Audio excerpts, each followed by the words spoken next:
All right. Welcome, everyone. This is Dan Kittredge from the Bionutrient Food Association. We're excited to have you all with us. We've got about 100 people signed in right now, it looks like. Another 325 that are registered that will probably call in, a number of you. Really honored to have this global audience, people from 6 continents, over 30 countries, and more than 40 US states to join us in this first of many conversations we'll be having over the next 8 months. A new experiment in the structure of an online conference. And today we wanted to open up the whole process with a ceremony, just really deeply engaging the questions of who we are, what we're doing here, and what our frame of reference is. We'll hope to have a number of very inspiring presentations over this next 8 months, but really we wanted to open up today with this this deeper framing. So we will, there's a Q&A box as well as a chat box. People will be free to chat in the chat box. We are not planning to have people be able to speak today, but if there is something that you would like to have spoken at the end, please feel free to put that in the Q&A box, and Lindsay will be reading things out for us. So thank you all for joining, and hope you have a wonderful time. Rehi, I think I'll just hand it off to you. And I think you need to turn your video on. There he is. Okay. Yes. Thank you, Dan. Really appreciate that introduction, and welcome everyone and those who are still on their way.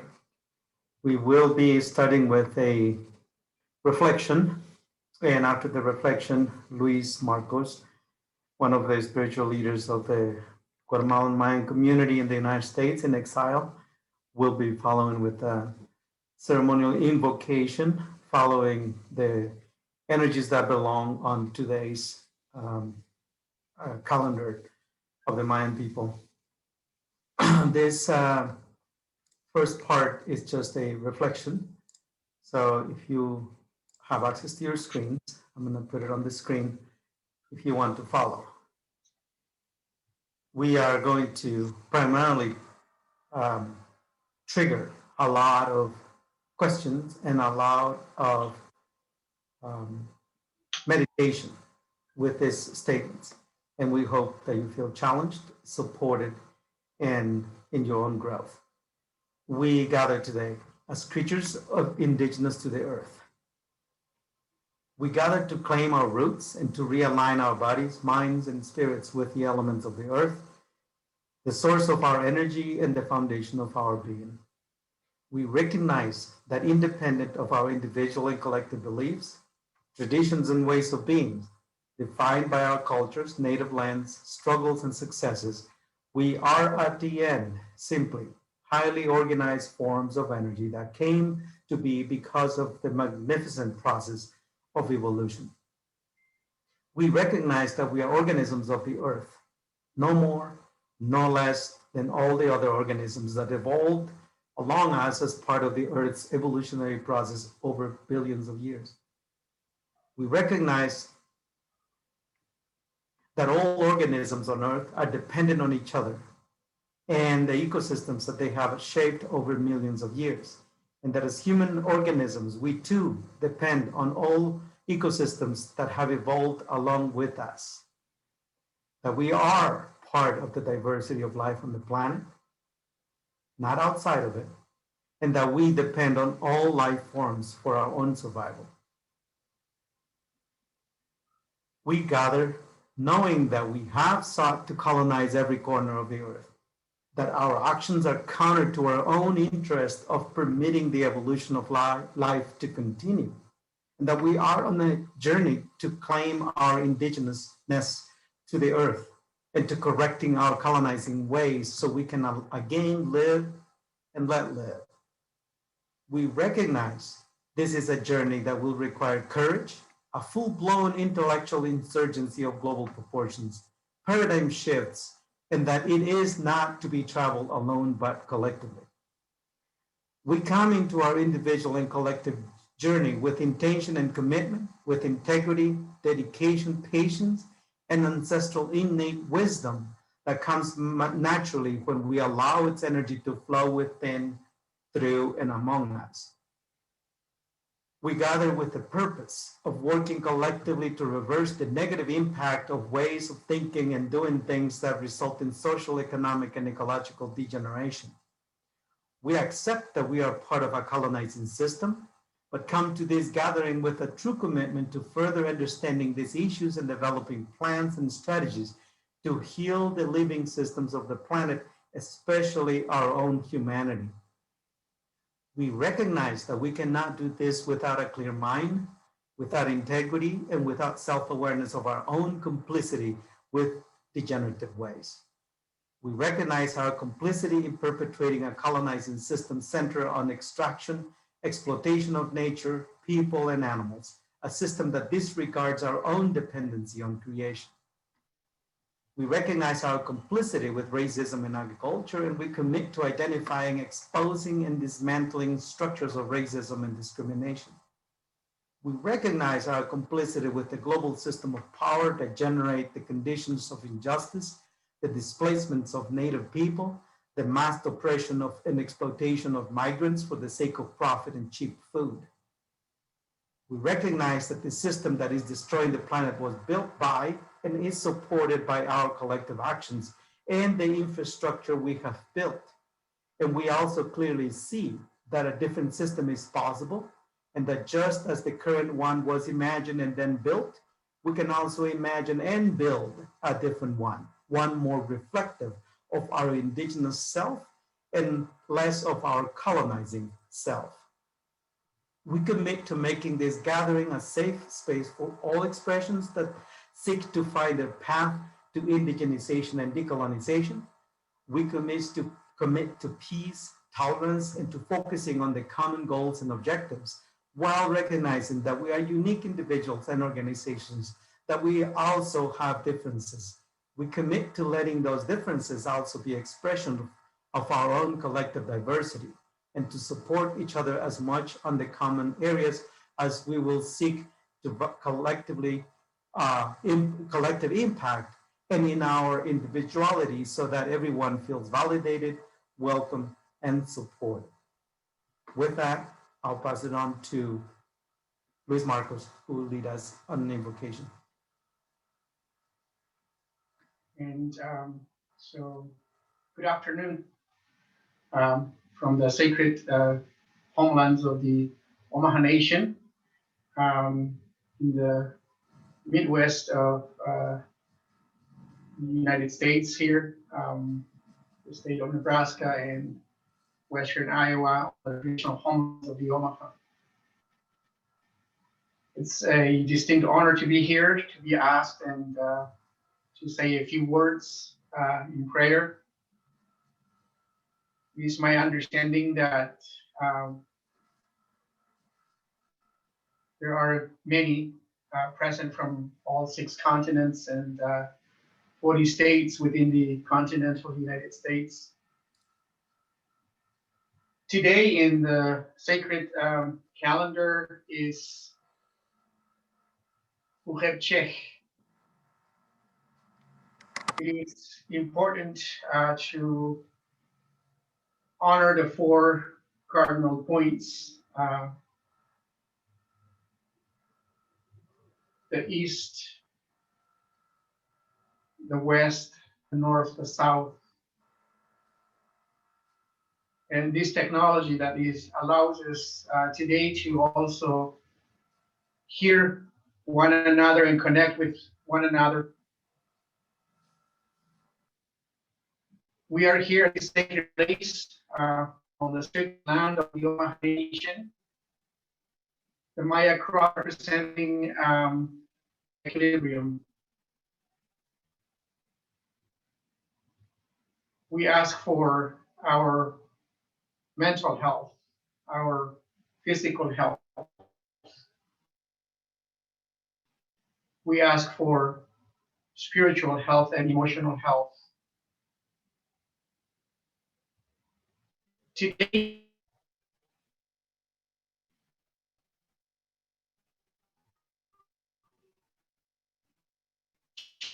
represents the whole point. Today is the energy for authorities.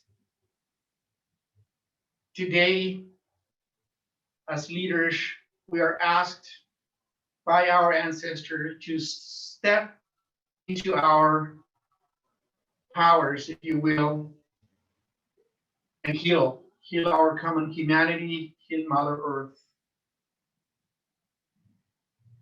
We are all authorities in many different ways and in many different levels. Some of us are parents, and some of us are grandparents. And so we're asked today to reflect on that and how we're guiding our children and what we're leaving for the future generations. Some of us hold leadership positions in our organizations. This is a day to reflect on how we exercise such leadership.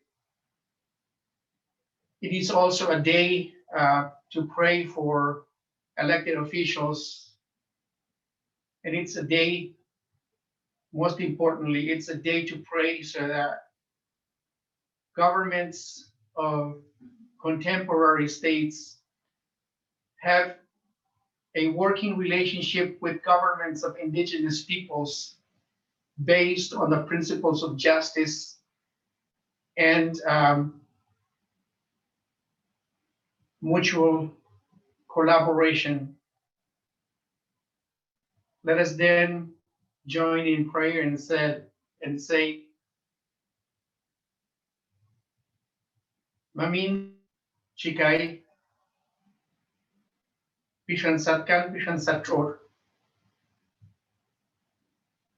Chico Kanay Mamin, Chico Kanay Chikai, Yipalil ko Pishan, Yipalil ko Napal, Yipalil ko Mimanil, Yipalil Heranil ko Napal Family Chikai, Sanet Bushta Tila, Buana Tila, Lanang Wah Pambay, Yet Ashka to Mami, Yet Ashka to Chikai. Chiyang Tenep, Hantak Masanil, Paitalilana Chet, Nenia Chushor, Lanana Onkolobe, Lanana Okuka. Our Creator, our Father, our Mother, we ask for your blessing. We ask for your guidance. We ask for your healing. Today, as these leaders from many different parts, from the east, from the west, from the north, from the south, come together to have this conference, to have these conversations, to have this dialogue about how to make this world a better world for all. There is enough resources for all. There is no need for children to go hungry, to starve to death in so many parts of the world. But to get to that level where we all have access, change must happen. And we are the ones who can do it. And we are the ones we were waiting for. We ask you, Father Sky, Mother Earth, to give us strength as we progress in this conference today.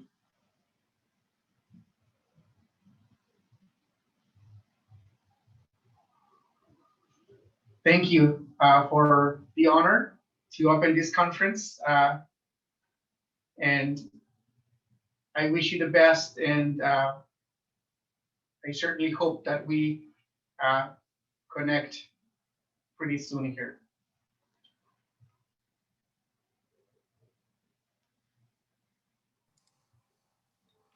Thank you, Luis.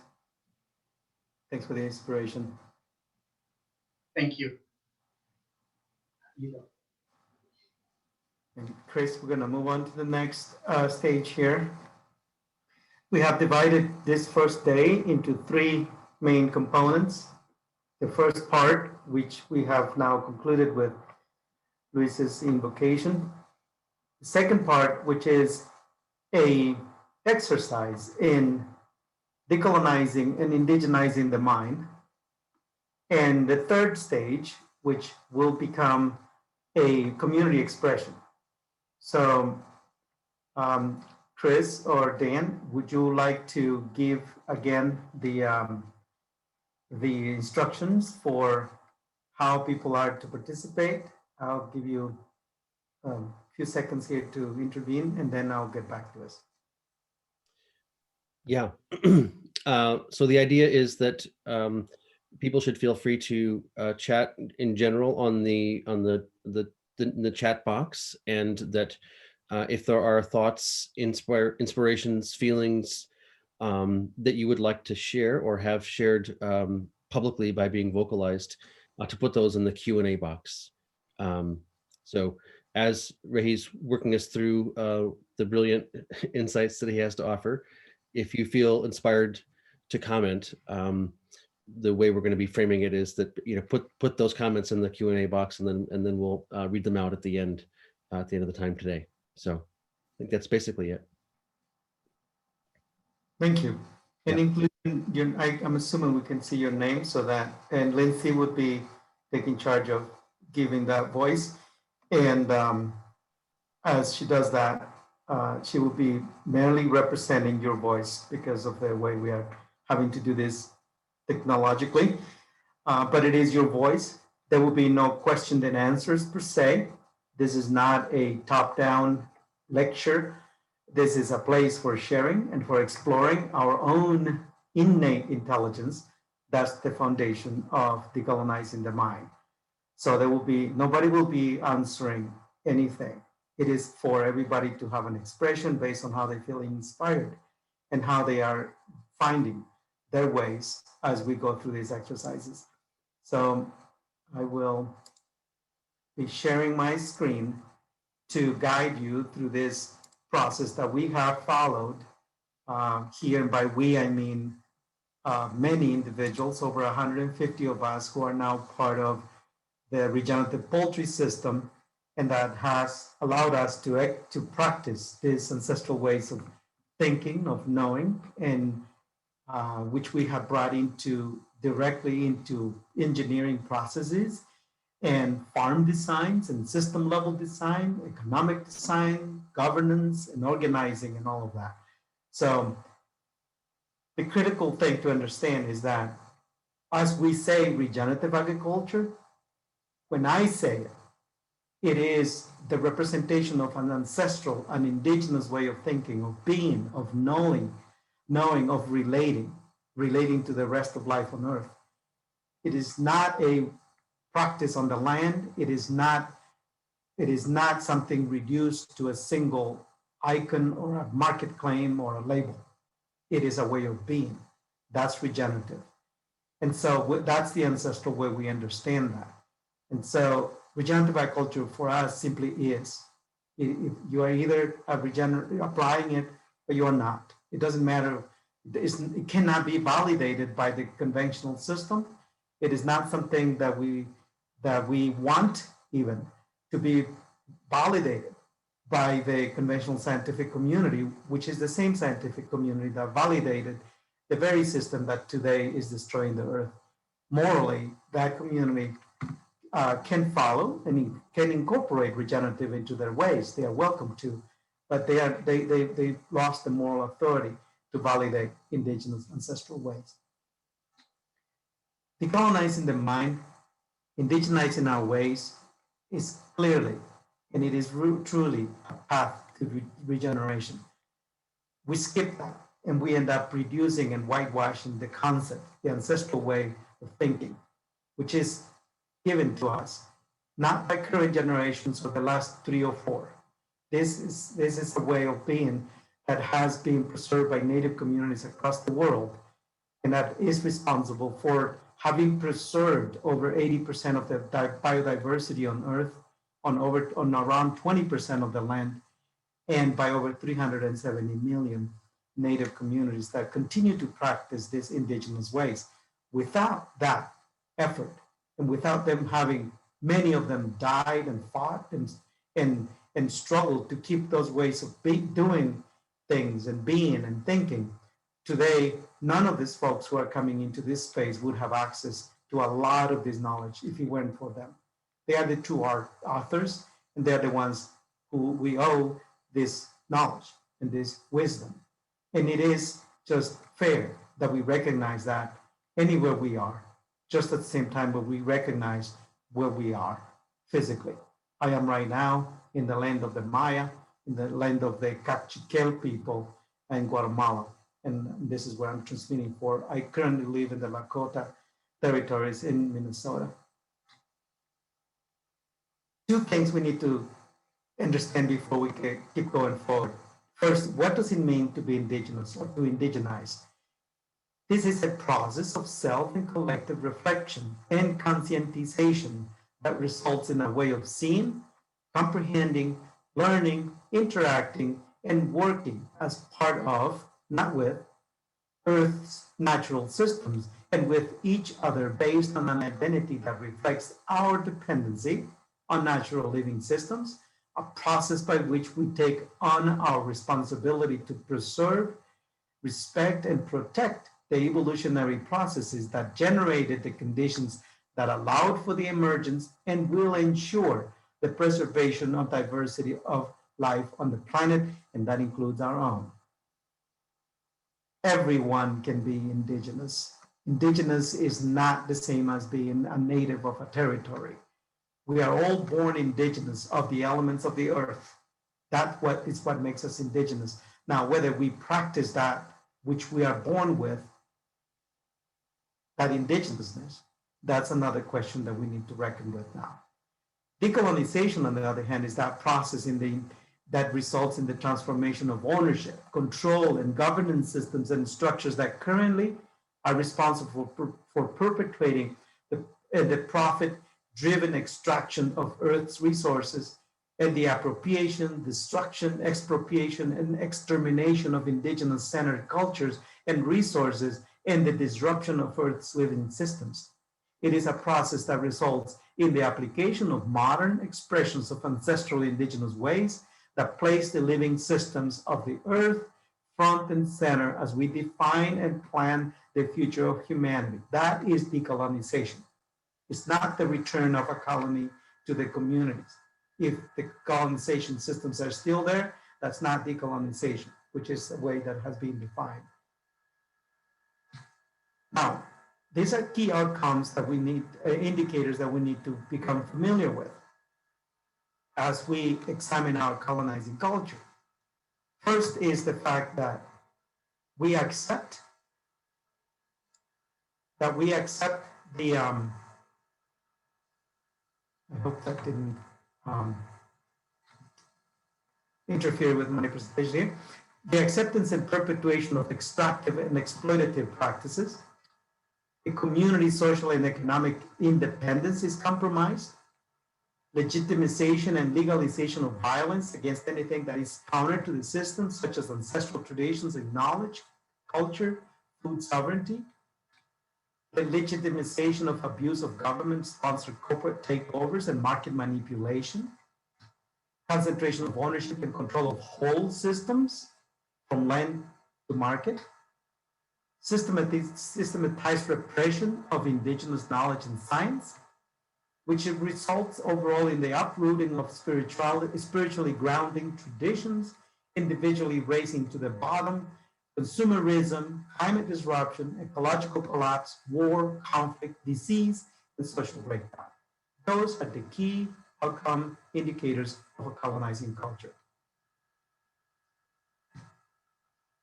Key indicators of decolonized cultures include natural resources that are managed in perpetuity, not extracted for short-term gains. This is what in native communities who practice indigenous ways around the world have been doing and literally begging the rest of the world to adapt. And it seems like the time has come when we may actually be in a better position to put this front and center. Social and economic interdependence is supported as a foundation of success. Now think about what we consider success today under a colonizing mindset. Ancestral traditions, knowledge, wisdom are validated, not repressed, to ensure collective mental, physical, and spiritual well-being. Regenerative culture is four-dimensional. It's social, it's economic, it's ecological, but it's primarily spiritual. Governance, organizing, and production infrastructure reflect community needs and priorities for collective wealth creation and distribution. Now, read that as many times as you want to internalize it. But this is what regenerative systems actually reflect, especially on their governance. Whole supply chains, from land to fork, are collectively controlled and governed. It is impossible to have justice in a system where this is not true. Defending, protecting, enhancing collective interest is structured within the system level governance as structures us at all levels. And at all levels, we're going to get to that in a second, what we mean by that. Overall, spirituality and traditions are uplifted, collective assets management raises quality of life, basic needs are met, the environment is protected locally and globally, resilient is a central goal, conflict is managed, not social rules centers on accountability and interdependency, health focuses on well-being rather than the management of disease, and wealth is built and shared, not extracted.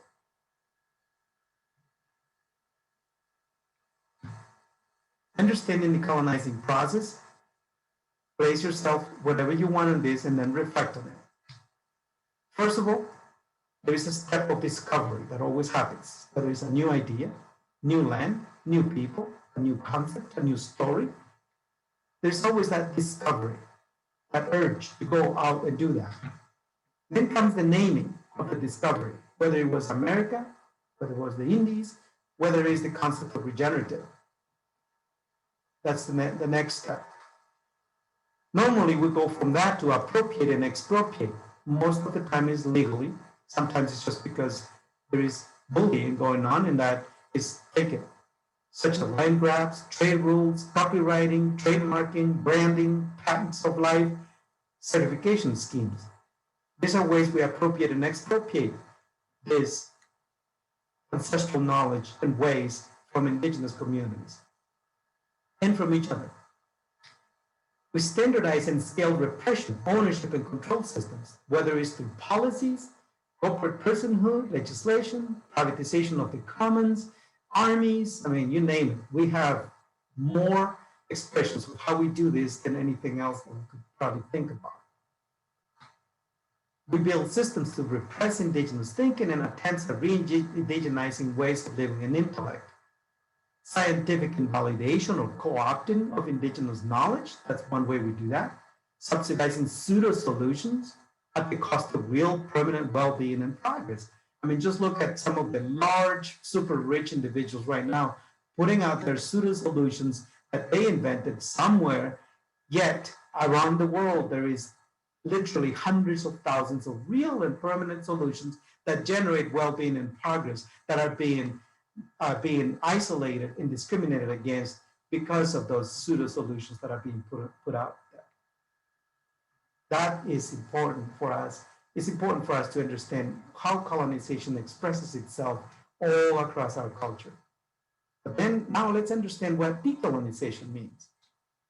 One way we can achieve this is by, again, rediscovering Aboriginal systems, again, bringing back the ideas, the concepts, the stories that made such a magnificent way of dealing and managing and interacting with, learning and being with the rest of creation.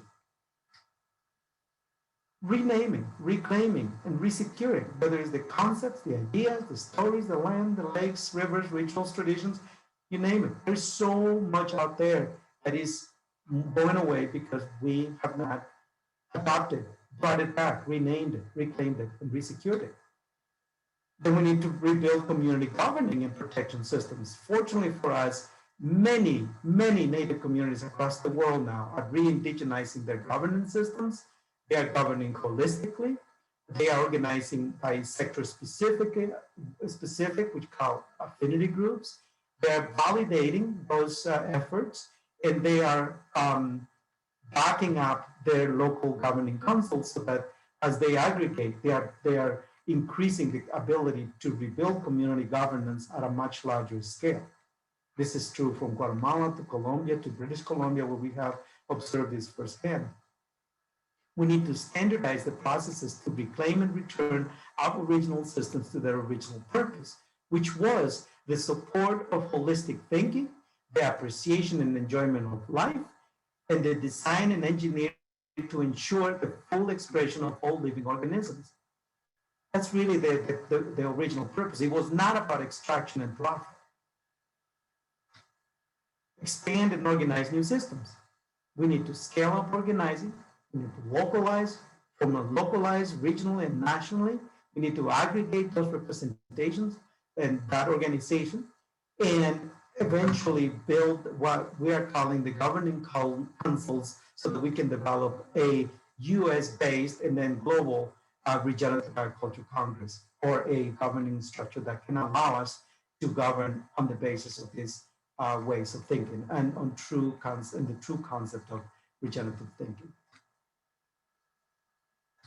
So what does it look like indigenizing and decolonizing? In the case of agriculture engineering, we need to remember that agriculture engineering is primarily a tridimensional affair from an engineering perspective.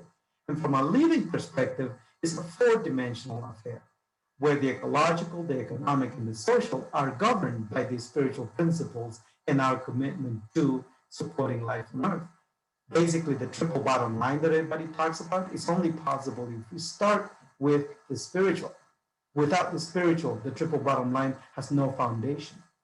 So in this case, we're looking at a space. For us, it's about chickens, because that's what we have chosen as an entry point for our communities to become part of a larger scale agriculture system.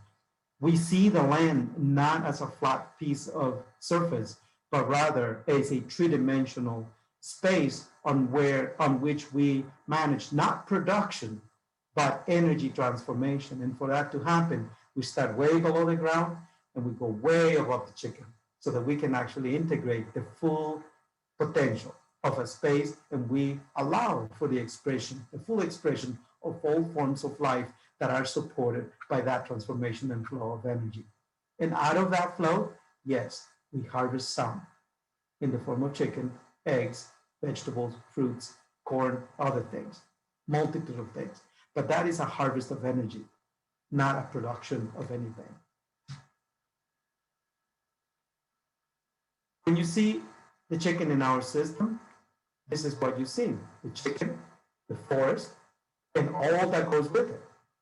The digestive tract of the chicken as a large-scale energy transformation process, the photosynthetic process of the trees and the upper and lower canopy as a fundamental place where photosynthesis transforms massive amounts of energy that can then become forage for chickens or food for microorganisms, so that more energy is transformed and harvested from meat to eggs to fruits and so on, where more energy will be coming through in the form of non-edible forms, such as manure, feathers, and giblets.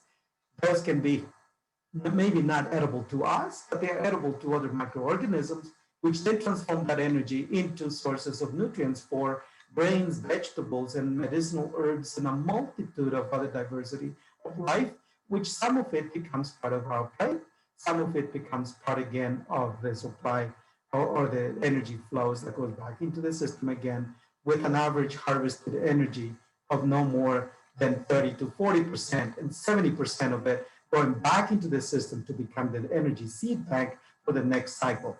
That is the decolonization process, where we go from moving from production into energy transformation as the foundation of efficiency, and from there generate the measuring the measurements that would validate then the performance of the system, rather than thinking of bushels per acre or pounds per acre as a foundation of efficiency measurements.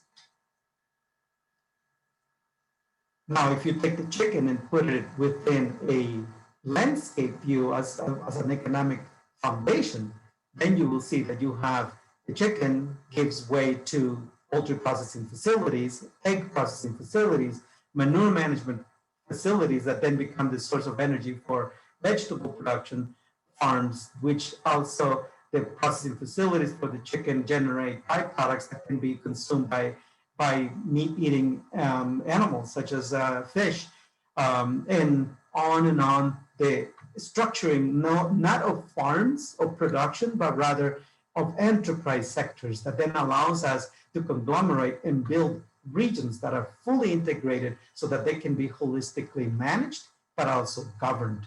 This allows us to vertically integrate the operationality of regenerative systems, but also do the most important part, which is the horizontalization of governance, ownership, control, and especially the distribution of wealth, distribution of risks, and distribution of benefits.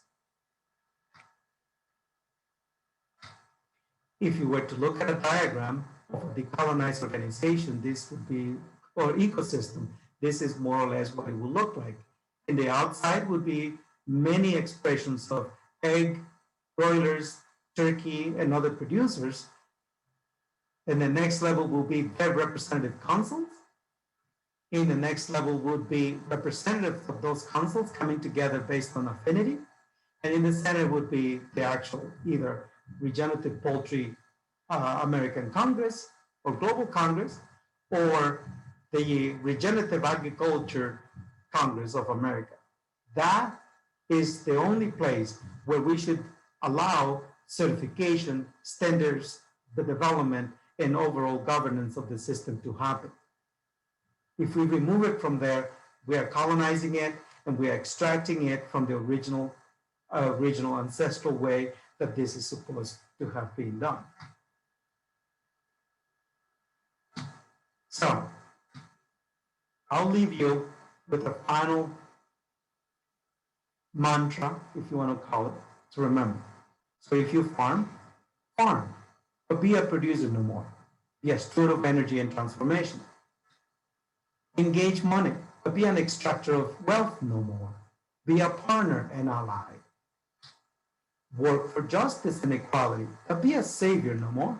Be an insurgent in your own colonized world. Buy food, but be a consumer no more.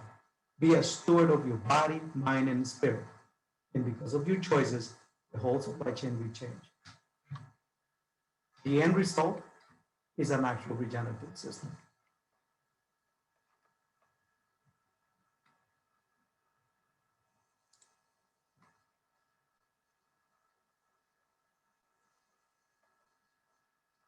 So I hope this generated a whole new level of brain activity for you. Hopefully it challenged your assumption. Hopefully this would generate new expressions from your own experience. And I will invite you to start engaging your own innate intelligence. Most of us came into this world of regenerative agriculture from that standpoint. Not because we got a degree on regenerative or anything like that. Most of us were raised to think this way. And that is fundamentally what we call innate intelligence. My father, who was a critical element in my life, as more people who have good fathers, he still doesn't write or read. All of the intelligence and all of the intellect that was transferred to us from him and the neighbors was developed through silence, through meditation, to sharing stories, and through observing each other and nature in the most incredible ways that we could ever have dreamt of in the rainforest. And most of us have a source of innate intelligence like that, and we would like for those expressions to materialize now in the way that Dan and everybody else had instructed before. So this is not a question and answer section going forward now, but rather it is a space for your own expressions, for your own indigenousness to come out and for us to know about it.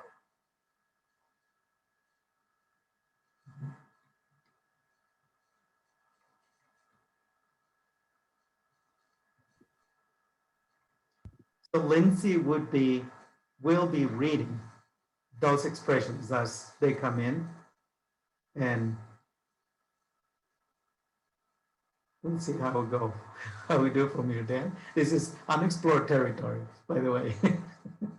Yeah, I don't see anything coming up in the Q&A yet that people feel like they want to share or have shared. I think probably they're, if at all like me, digesting. I feel like, I appreciate your reading through the slides. I also feel like you sometimes, if you're not looking at the slides, can make some points more eloquently. I'm not sure if there's some key things that you wanted to repeat or emphasize. Maybe that will help stimulate people's engagement. Yes, absolutely. And Lindsay, I see you are unmuted. So interrupt if you find any voice that needs to be uplifted. Please. We want to make this a monologue. So there are some things that lately I have been exposed to, and it seems to be coming out quite often. One of them is that a lot of organizations are finding themselves confused currently, not only because of the challenges we are facing, but because of a new realization of our interdependency and relationships. And the pandemic, George Floyd, of course, all of those have been incredible disruptors of the way we have been approaching things. And so this concept of indigenization and decolonization has started to generate a little bit more of that consciencia, as we call it. And one of the things that have happened out of that is this incredibly increasing demand for some of us to go out there and teach some of this way of thinking. And honestly, it has caught some of us by surprise. By surprise because we think of this as a way of doing things where you learn by engaging your own ways of changing and your own transformation. It's a transformative process. And so, yes, we're doing that. But let's remember that too often we have invalidated these ways of thinking, ridiculed it, and that we need to be sensitive and respectful of those who have, dedicated their lives to preserving these ways of doing things. And if we are going to engage them, do that respectfully and with full consideration of their time and commitments and all of that. Bring in the message of connection and youth enjoyed. So there is some questions that are coming up. Are you catching anything yet, Lindsay? Yep. Well, one of them that just came in is, in your experience, bringing the message of connection to youth and joy of task and reward. So I think it's asking about adding in these other kind of aspects of regenerative that you're speaking to. Yes, it's been very rewarding. Last night, I actually testified as part of the climate generation in Minnesota. And one of the stories I shared was a recent walk that my 17-year-old and I took to the Appalachian Mountains.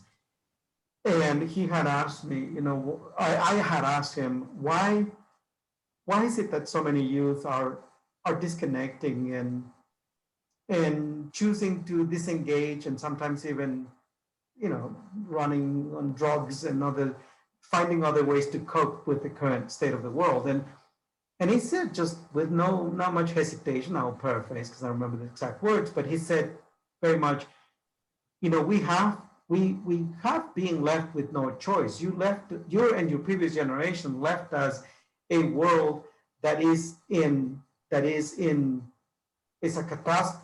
catastrophe, with an ecology that can no longer support us, with systems that are destroying the earth.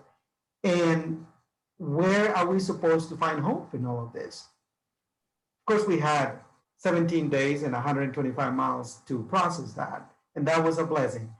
But one of the things I noticed, not only with my son, but also with all of the youth that I have been able to work with, is that they really need instruction. They need wisdom.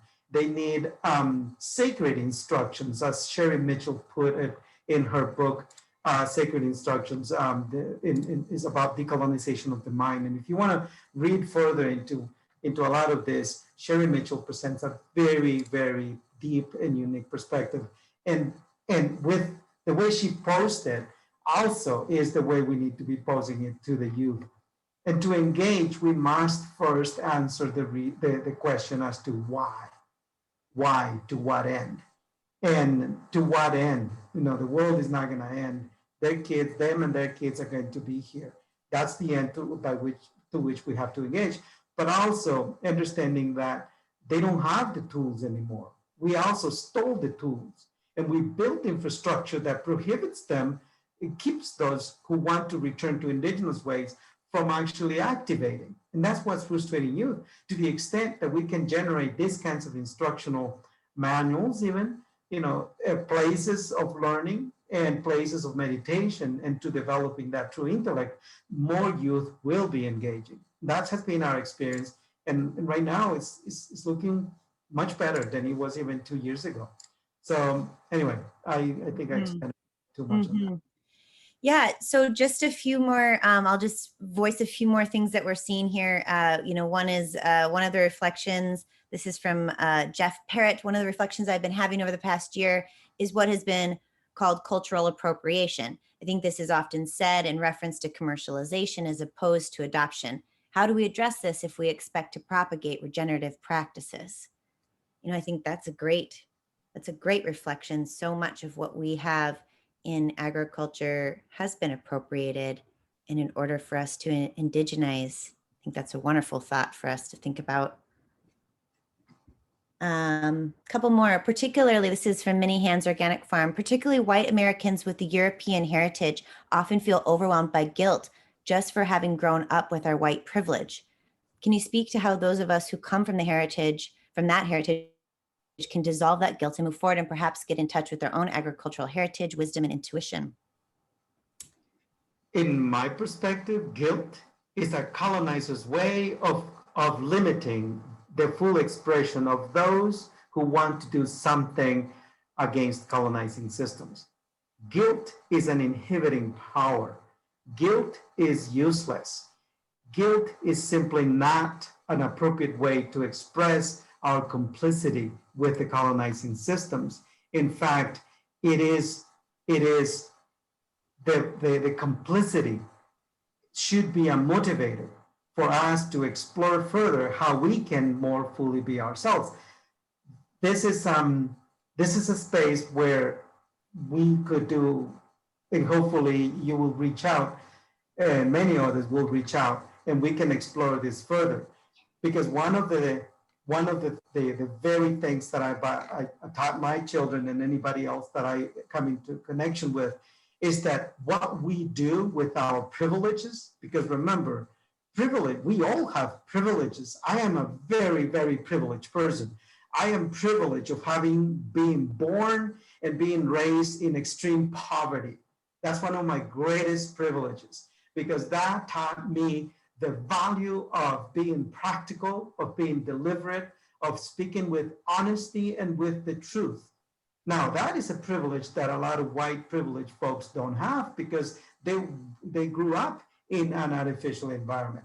So I have that privilege, and I am here using that privilege to bring it out to you. So if you're a white person who's having those issues with white guilt, use that privilege. Use that privilege to stand up for what is true, for learning the truth, for accessing resources, for spreading those resources, for standing in between somebody who's being oppressed, discriminated up against, or being violated in their rights, for standing up for all of the wrong that is in the world. Use your privilege. Witness for Peace, for example, used white privilege internationally to send folks from the United States and Canada and other parts of the privileged world into our communities in Guatemala, so they would stand in between the community leaders and the army, because by the fact that they were foreigners, white foreigners in between us, then the army felt more compelled not to shoot and kill those individuals. That was an excellent, absolutely dignifying way of using white privilege. And there is hundreds and hundreds of ways where that privilege, instead of becoming a source of guilt, becomes a sense of pride and a sense of purpose, and becomes a way to validate yourself as a true, full human being. That's what I would say to that in this short time we have here. Mm-hmm. Thank you. I'm seeing some comments to the fact of, opening minds up to defining words like indigenization and decolonization. And so I think that was really, it seems helpful. The comment from Norm: I recognize innate wisdom as being paramount importance and foundational to any kind of regenerative future. This being able to identify that indigenization, re-indigenization, and decolonization. I think you really brought that out today, Reiki. Comment from Fred Yen: I recently experienced some elders of an indigenous culture that was not colonized, the Tayuna of the Sierras Madres of Colombia. How do we blend the thousands of year-old wisdom and culture into the decolonization efforts? I think the first thing we have to do is validate those systems and validate the people.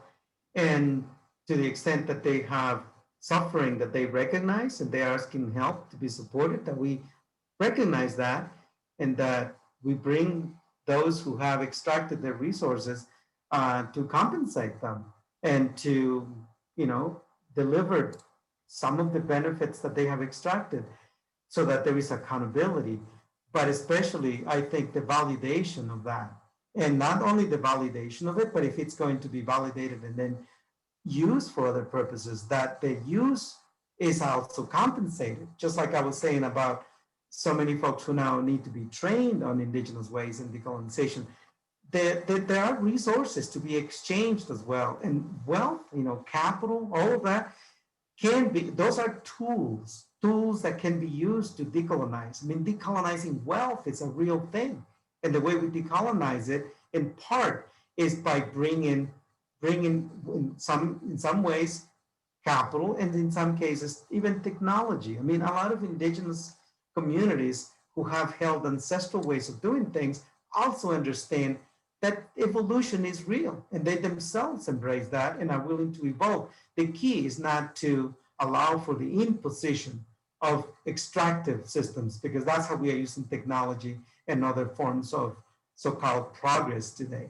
So there is also the very organizations that represent those communities. I mean, the fact that those communities exist is testimony to the organizing and governing structures that they have preserved. Without those ancestral ways of organizing and governing, they wouldn't be around anymore. And so that needs to be validated and expanded and brought out, so that those sources of wisdom and capacity and tools are expanded outwards into spaces where we are suffering from at the hands of colonizing systems. And that's why British Columbia also Aboriginal peoples are doing. They have still have the hereditary chiefs infrastructure in place. They are restructuring that so that they can also continue to bring that way of thinking and governing and doing things into the government imposed councils or so.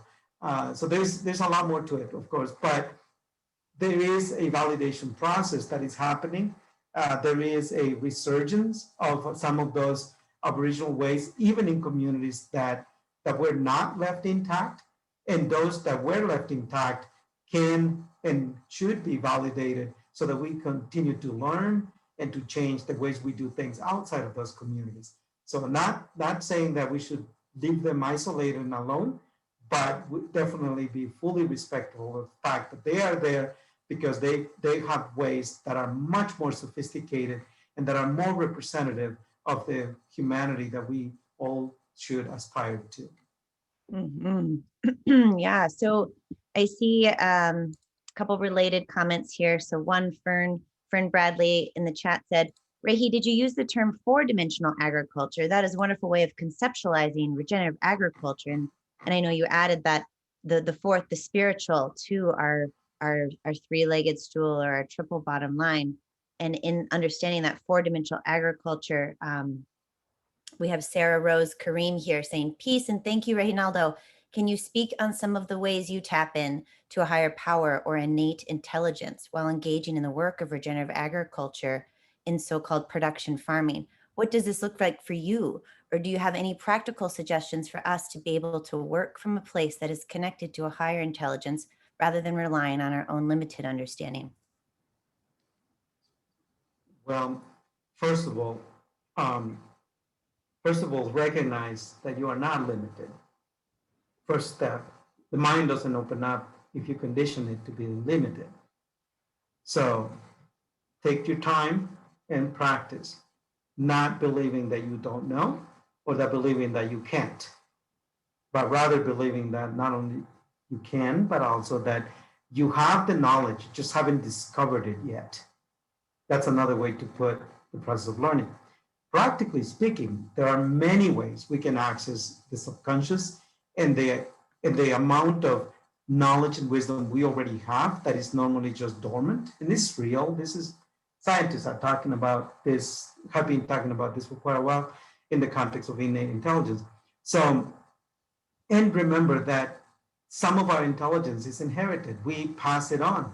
So to the extent that we are practicing some of this before we have children, we are passing on some of this in our own genetic makeup, because we do get, the evolution is about how our genetic blueprint is continuously adapted, just like plants and other organisms, just like the bugs that we spray with chemicals can change the genetic makeup so they can adapt. So do we. We are not foreign to any of that. So in that context, for example, the Tibetans use meditation a lot to access that inner consciousness. Dan Kittredge can probably speak to a lot of other traditions. In my own case, I use a few things. I do meditation, but I do it in the forest. The forest, why? Because we evolved over the forests, and we are synchronized with the over 400 plus, I don't know, it's probably more like 600 of the chemicals that trees and shrubs and the ground itself and even the organisms around us emit. There is a vibratory connection that we have, which when our brain is exposed to that in a calm, receptive way, we are able to access and to generate connections that we will never generate in the absurd noise and electromagnetic disruption that our overly polluted world generates. The forest, at least, is one place where we can do that. The Japanese call it forest bathing because they have for decades identified those incredible benefits for the brain, for the heart, for all of our organs, because we are technically synchronized with that. But as you do that, remember that the true intellectual capacity of an individual, the true definition of intellect, is really that which comes from meditation, from silence, from observation, and from continuously priming your own being and your own brain and your whole internal ecosystem to interact with that outside ecosystem. And so in the forest is the prime place where you can do that. Parallel to that, if you have chances of sleeping in the forest, when we are asleep, we also have this large-scale processing mechanism that we have evolved into over millions of years, and which is in high resonance and in tune with all of these other organisms. And within that, you can do other practices such as dream priming, as lucid dreaming, and then become conscious with, which is the concept of lucid dreaming, and then access intelligence that you have stored in there that is not available again, even if you are meditating in the forest, but you are still awake. So those are two layers, very practical, very simple, not only spiritually renewing, but also physically manifested in improvements in how we think and we access that innate intelligence. And finally, rituals. Sherry Mitchell agrees with this, the fact that the spirituality and rituals and traditions doesn't have to be static. In fact, it has never been.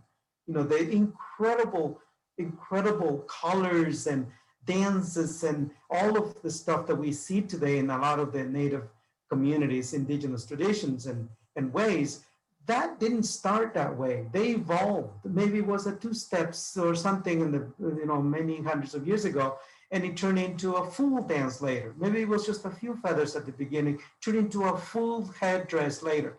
Maybe it was just small stuff first. And so our traditions and rituals need to continue to evolve. We need to continue to adapt those ways, because they do, they allow us to look deeper into everything we're doing. For example, in the poultry system, we generated a sacred object that from the very beginning of our work.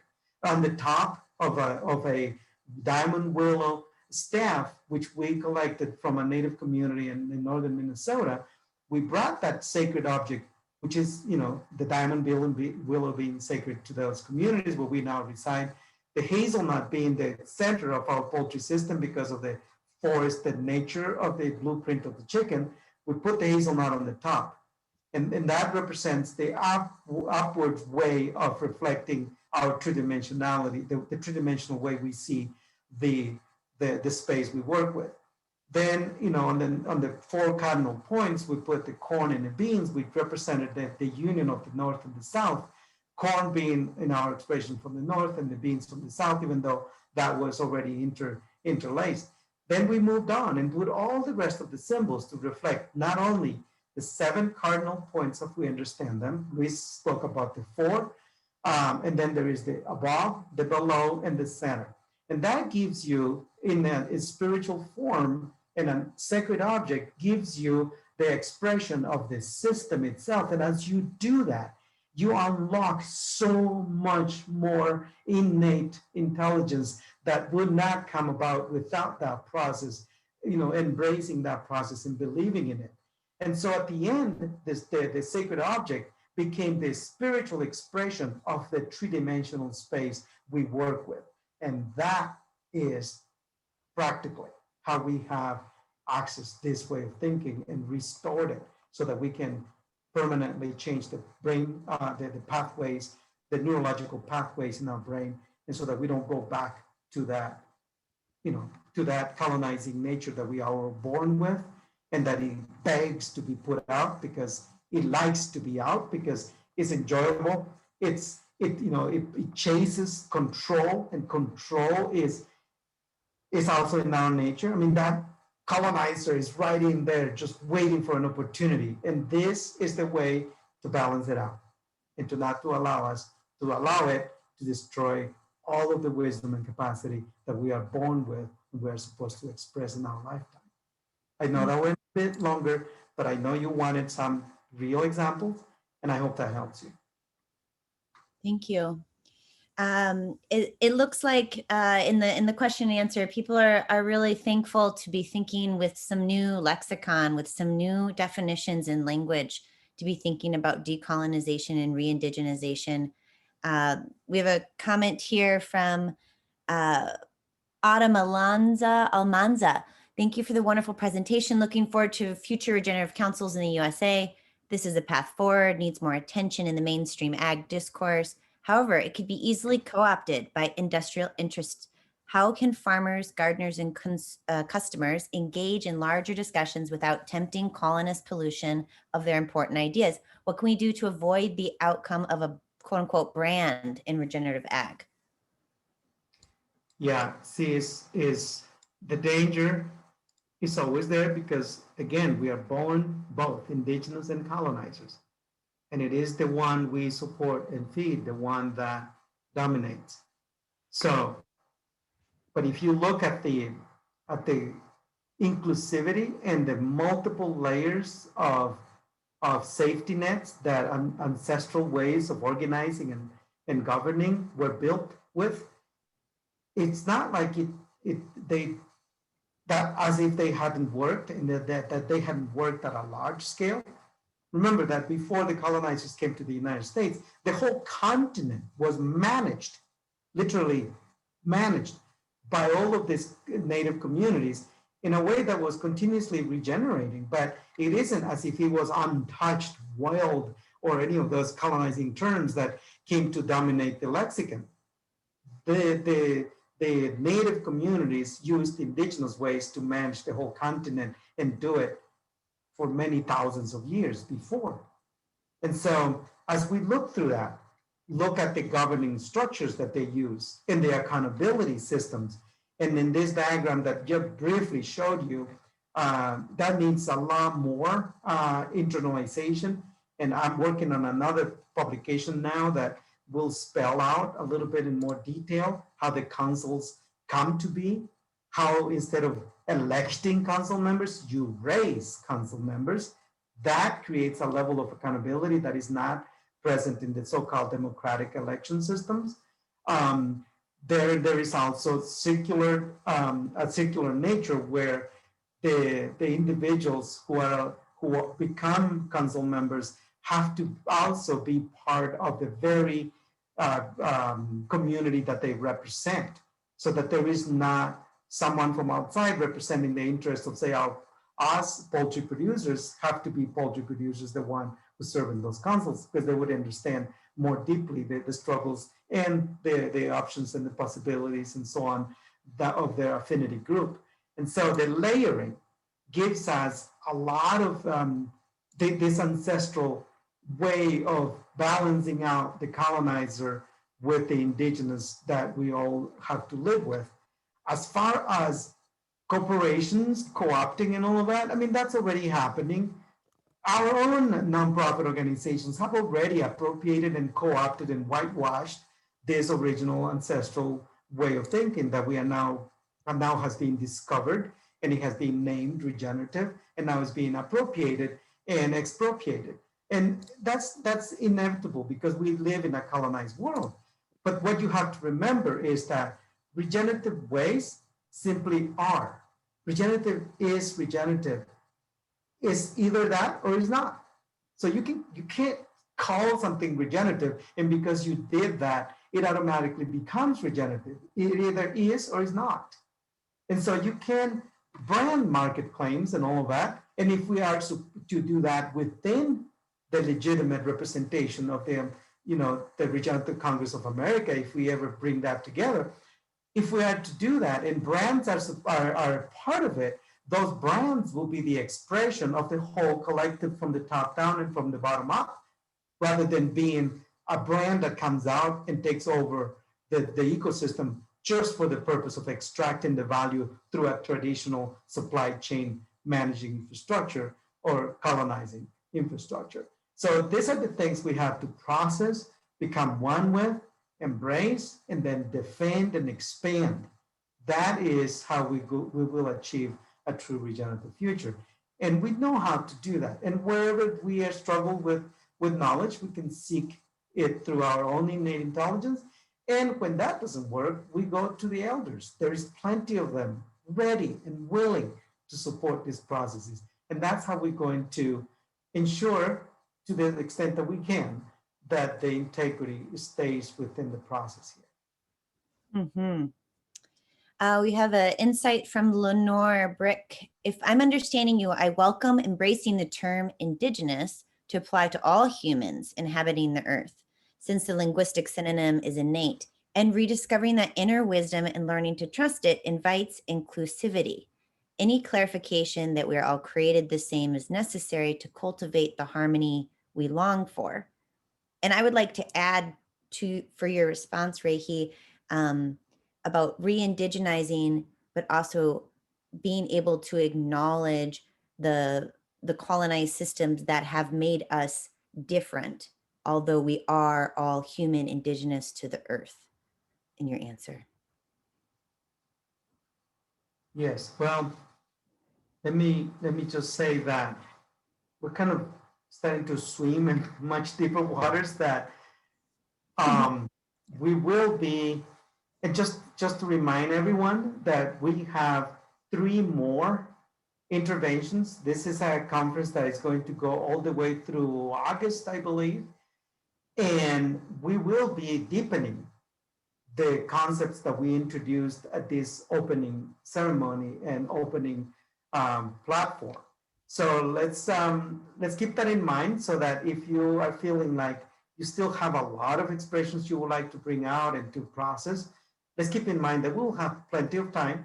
And if we are truly committed to building a regenerative system, we will be exploring every angle, processing it, and then embracing it and incorporating into our regional councils, affinity groups, and all of that. But I'll be explaining more in detail what I have learned. I will be transferring that knowledge that I have been given through the new publication, but also through the workshops, so that as you go through this process with this conference, you'll be able to go back and actually implement it in the communities where you live and you, well, in the communities you call home, let's put it that way. So that at the end of the day, we do become one in the context of the overall large-scale ecosystem we need to build to deploy a regenerative system. And we do become one as part of that system, but we maintain our individual expressions and our individual identities, either as a person or as a community, as a collective as an affinity group, or as a collective of affinity groups within a larger community or region. Those are the layers. And as we explore that, the very process of doing that requires that you first indigenize, meaning that you first become one with that origin, that we recognize it, that we literally look at our bodies as an expression of the evolutionary processes of the earth, as an expression of all the elements of the earth, and as an expression of who we can be overall in our lifetime, and how we can then transform that level of understanding into actual rituals and processes that allows us to not only keep our individuality and become fully who we were meant to be by creation itself, but also in relationship to our commonality, to the closest to us and to others that from which we will learn and depend on as we go forward. It really is, that is really the foundation of indigenization. It's not a methodology necessarily. It's a process of becoming, literally reclaiming the way we are born, both indigenous and colonizer, and restarting our brain processes so we can recreate those neural pathways that allows us to look at one thing, not only from a colonizing mindset, we'll still do that, but now we have one colonizing way of looking at it and 99 ways that are non-colonizing, and achieving that requires that we keep looking at the same thing from different point of views, just like we did with white privilege. I give you some guidance on how you can look at it from many points of view. So can we do the same thing with almost every other thing, every other of our expressions that we feel like needs further work. So I'll leave it there for now. Thank you. A short question is, I know that this is being recorded and will be made available. Folks are asking if any of your slides will be made available, or the prayer at the beginning. Do you have a thought on that? I did send it this morning, so those who are in charge of the technology, please make sure that it is included. And I did not even put my name on it. I did write it, but I would be taking ownership of expressions that were given to me. I don't own those expressions. I wrote them, yes, and I didn't read a book or called anyone, but that doesn't mean they are just mine.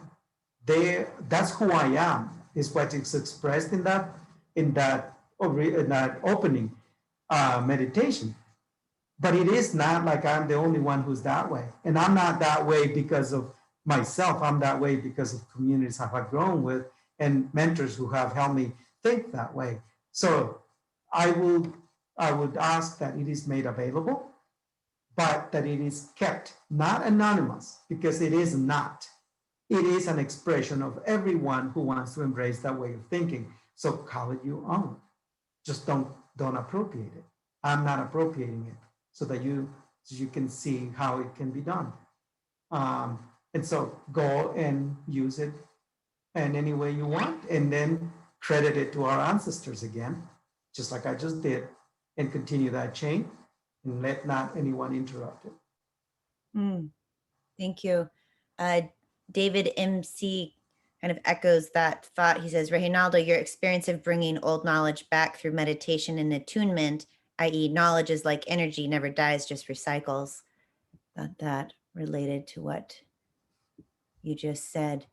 We have a question here about how this can be applied maybe on a larger level. Linda Hessel, in my experience, county level planning and zoning rules and regulations are highly extractive and favor natural resource extraction or plundering. Are there examples of counties which have addressed decolonization in policy or practice that you're aware of? Not in the traditional government organizational structures.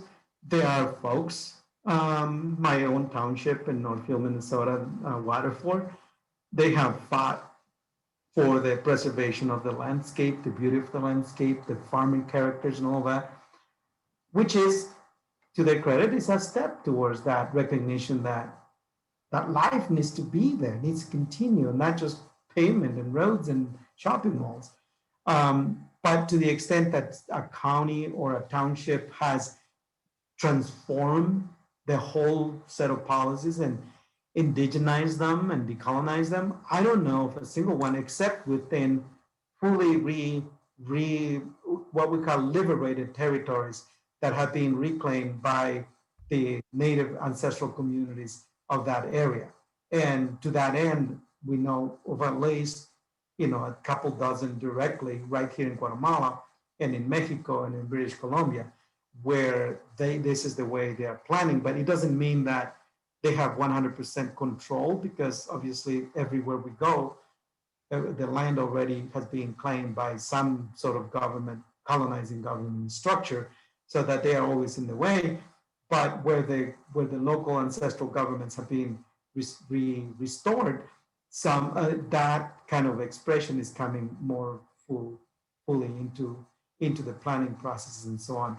So if you want to look at the hereditary chiefs out of British Columbia, that's one of those examples. If you want to look at Cedro, C-E-D-R-O, you can put it in the chat. If you want to, Cedro in Guatemala has been bringing, in fact, the diagram I showed you, I learned that in 1986 and 87 from the elders in the Comunidad of Chuicastung up in the highlands of, the higher parts of Totonicapan in Guatemala, when Cedro was just beginning.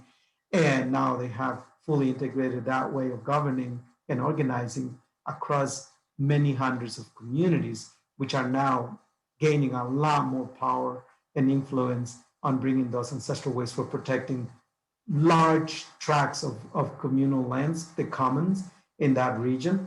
So those examples are really, really good to see, because obviously they are thriving. It's not like they are compromising their economic well-being while protecting life and enhancing it and so on.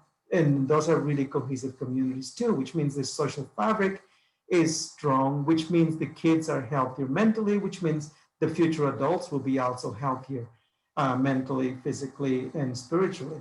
And so very, very good question, and very inspiring to see those places, because not only do they teach us a lot, but also they are evidence that this is a better way. Mm-hmm. Yeah, and Bill Taylor also adds a good point about some of these rights of nature laws we're starting to could also be an example of this. Passed in some counties, he says, in Pennsylvania around fracking, we know we've started to see a couple rivers get rights in the world. So I hope that trend, rights of nature ordinances, are also would expand. This is a good, interesting question from Ian Graham. I found it, sorry, here we go. Are we homogenizing the obvious diversity of indigenous wisdom as though it is all the same world over and across history, especially since so many of those cultures have been mortally wounded by the colonizers? You can't homogenize indigenous wisdom. It is by nature innate to every individual on earth. And because of that very foundation, it is as diverse as the population and the other organisms on the earth. Because remember, indigenous wisdom is not about humans alone. In fact, we have very little innate indigenous wisdom on our own. The reason our brain is able to develop those connections and eventually become coordinated enough that we can express them in the form we do today is because of our interaction with all of those other organisms. There is no homogenization in nature, and that is the foundation of the structure of indigenous wisdom. And so now think of a few other angles to look at that. Think about just the interaction with if you're an 8-year-old, when I was about 8, interacting with scorpions in the rainforest. Honestly, at that age, you got no limitations, you got no inhibitions. And even with the war going on, we were still like, that was just something that was going on. And as long as you didn't feel physically threatened right in the moment, you learned to live with it. And that opened up so much more, so many expressions, to the extent that in the forest, looking at a scorpion and thinking about how everybody wanted to kill that scorpion, and yet not wanting to do it because you wanted to see what he was like. And you wonder, what is it thinking? Why is it going in that direction? I mean, so many things. That is foundational innate intelligence developing right there at that age. It's not going to be homogenized. It's not going to be the same for anybody else. That's a unique experience I went through. I wrote some of this in my book. It's called In the Shadow of Green Men. You can order it from Acres USA. And that would give you more perspective as to the extensiveness of this area of intellectual growth. And then, of course, there are principles. And yes, those are universal. But it's not about homogenization. It's really about having sets of principles, governing principles on which we can then agree with each other as to how we are supposed to approach certain issues, such as how to manage the forest, how to manage, say, commonwealth, and wealth distribution and things like that. And so those principles, and in our case, we divided them into 5 areas, areas of principles of fairness. And then, of course, there is a whole set of criteria, a whole set of indicators, and a whole set of verifiers that allows us to track what is fair and what is not based on the conditions of a space and all of that. It's not a cookie cutter. It's not homogenized even at that level across the world, because what's fair here where I am right now, it may not be fair if I'm a worker at a meat processing facility in Minnesota.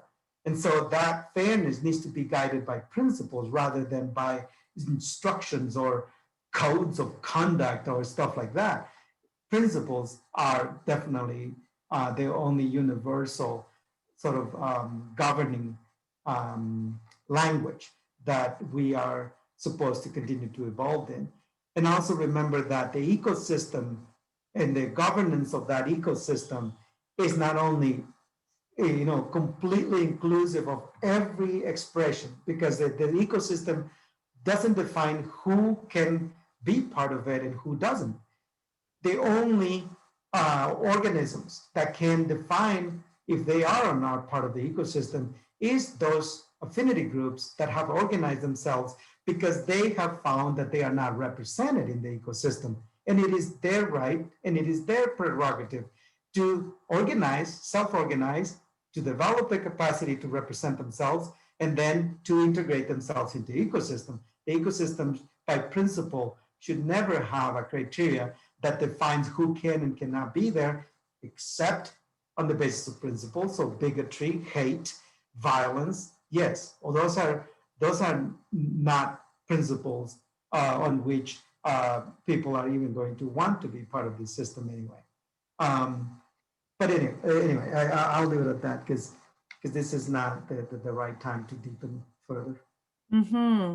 People are definitely looking for more resources. I included your recommendation for Sherry Mitchell, Sacred Instructions, in the chat. We have a comment here from Root to Heaven. Hi, my organization Root to Heaven has been doing work in the Tayuna, the Sierra Madres. We've been very blessed to work alongside indigenous elders from all over the planet. I want to appreciate the invitation to consider that we are all indigenous because we share the same grandparents, the elements. I also want to say that while some nations are very open, others are not. And it's important to respect the doors that are not open and to keep moving forward where they are.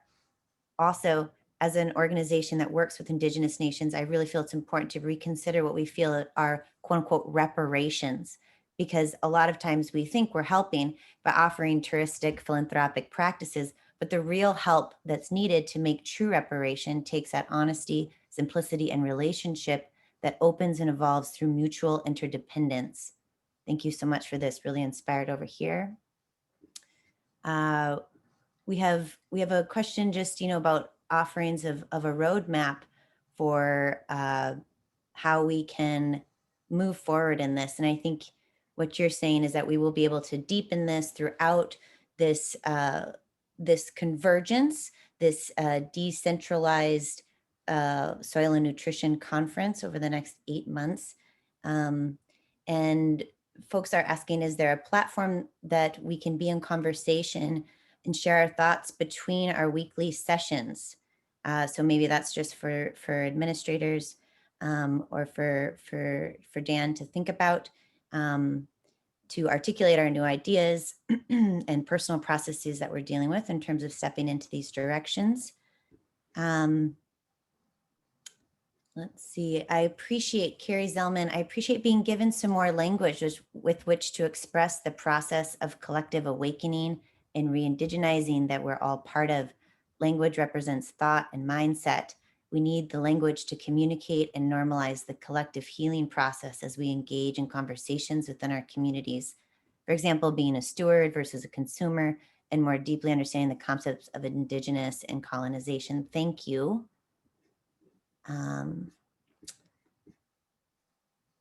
Information, contact information, how to share contact information. Maybe you just put it in the chat. Is that the best? I'll leave that to Chris. I'll just hop in for a second. We were hoping that there would be interest in engaging as a community through this process over the next few months. And so that's absolutely our intention. We wanted to get this process going, and feel free to send suggestions via email to us about what you think would be valuable and ways you'd like to be able to engage others. There's really an exquisite group of people that are registered and attending. The logistics of being able to have everyone speak at the same time on a Zoom call is quite difficult, but that does not mean that we can't facilitate this deeper process. Rehi, I'm not sure what it was, a month or so ago, was asking why we're calling it a conference. We should call it a convergence. I think Lindsay used that term. The idea is not to have it be a top-down speaker attendees kind of a dynamic, but to really facilitate a collective engagement. And so we're going to work on it. I have no promises, and we're very welcome to suggestions, and we will be receptive, and we are looking forward to this process. So that's probably all I can say right now. We've completed our predicted hour and a half period. I just want to express great gratitude to Rehi for stepping up and sharing, and in his third language, being so eloquent and so just leading with his heart, and sharing some insights that he has access to from his background that a lot of us don't. So it's a process. And we're really grateful to have started it here today and have had you as leading it, Rehi. Thank you. Yes, and somebody was asking about how to stay in touch and stuff, and I don't know if the directory is available, how, but maybe. Our thought is that we did this a couple of years ago at the conference, maybe it was 4 or 5 years ago, where we actually had a little questionnaire where you could say your name, if you wanted to, your name, your address, your website, your email, phone number, what your interests are, so that anybody who's an attendee and wants to put themselves out there can facilitate that that connection. So you can at least see who the people are around and who you want to reach out to. So we will respect people's privacy if they choose to retain it, but also if they would like to say, I'm part of this process and I'd like to meet other people. That's where we're aiming to at least start the communication process.